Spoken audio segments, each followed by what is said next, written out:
Thank you for that introduction. But there's something else I'd like to do is, how many of you paid to get in that door? If you did, I want to find out who charged you. Look at the stack of books in front of you. Those are free. Second Amendment Foundation and the Gun Right and Citizens Committee for the Right to Keep and Bear Arms has been putting on GRPC for 27 years. That's 27 years. That's 27 years of networking. Nowhere else do you get to meet the kind of people that you meet at the Gun Rights Policy Conference. And I want to give a shout out. I'm not the only NRA board member here. Linda Walker is here. Stand up, Linda. And Ted Carter.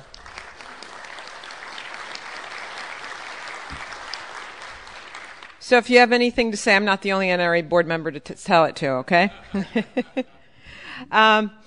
So they've been doing this for 27 years, working hard, as Julie said. The conference has been going on longer than the age of her children. And I really think that Citizens Committee for the Right to Keep and Bear Arms and Second Amendment Foundation deserve a standing ovation for the 27th conference.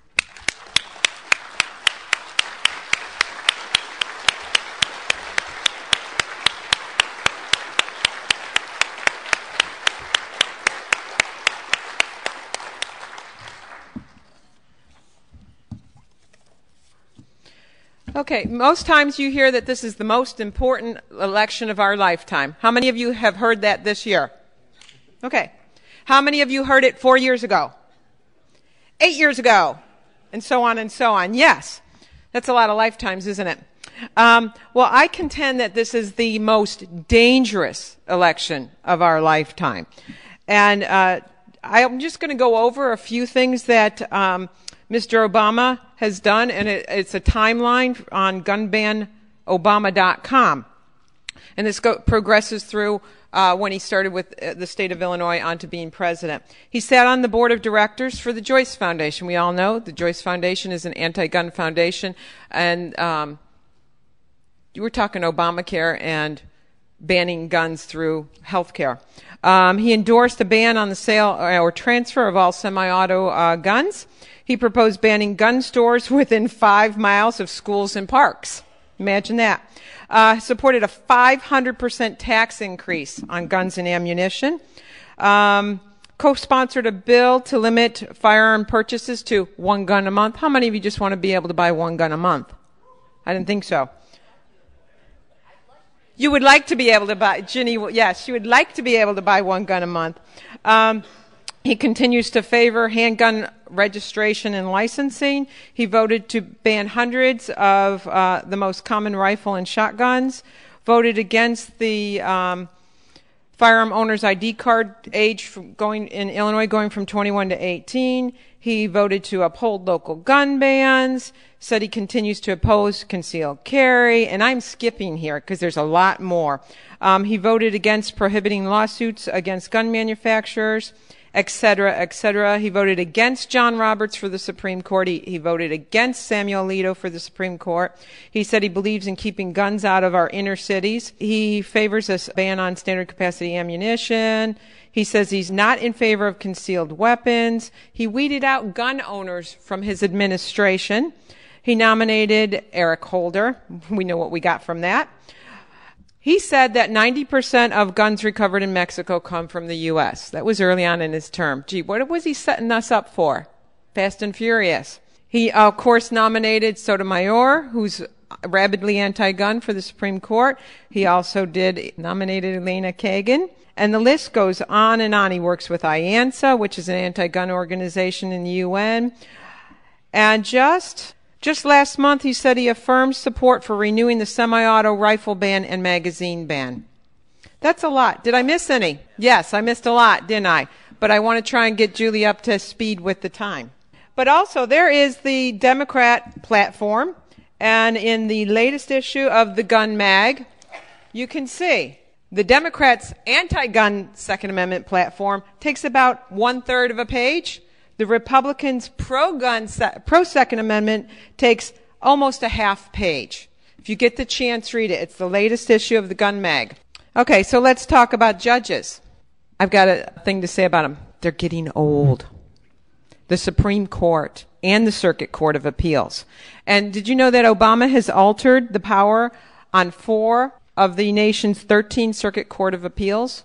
And during the next presidential term, 3 of the Supremes will turn 80. We've had Second Amendment victories on the Supreme Court by 1 vote. 1 vote.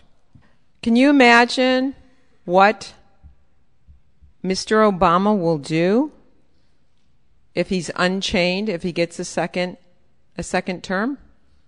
Anybody want to have a guess there, what he's going to do? Executive orders, yes. And what did he recently use the executive order for? Well, no, that was executive privilege, sorry. Fast and Furious. What else is he going to do? Appoint radicals to the Supreme Court? Can you imagine 2 more of the Sotomayor and Kagan? Or possibly 3 more? What else is he going to do you think? Executive order the Small Arms Treaty? And as I said also, Obamacare and the Joyce Foundation. Don't think for a minute that they're not going to try and say, and they've been doing it, it's kind of on the low key, and he's also said he's going to be under the radar, all his anti-gun stuff. He's going to try and push that having guns is a health issue. And he'll ban them through the Obamacare. I have no doubt about it. So that's why I think this is the most dangerous election of our lifetime. And what I would like you to do is use those terms from now on. Not the most important election, but the most dangerous election.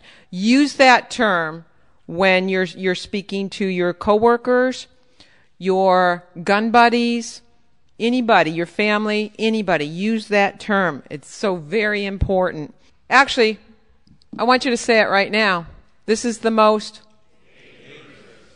election of our time. Do it one more time. We can stay here all day. Julie won't like it, but this is the most excellent. Very good. Now repeat that several times a day to everybody you talk to.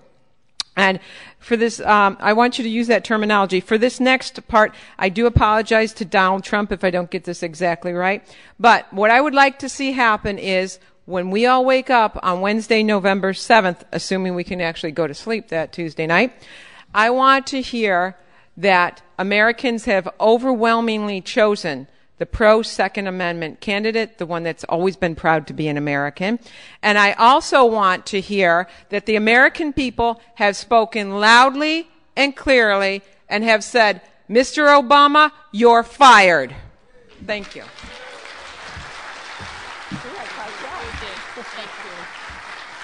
Thank you.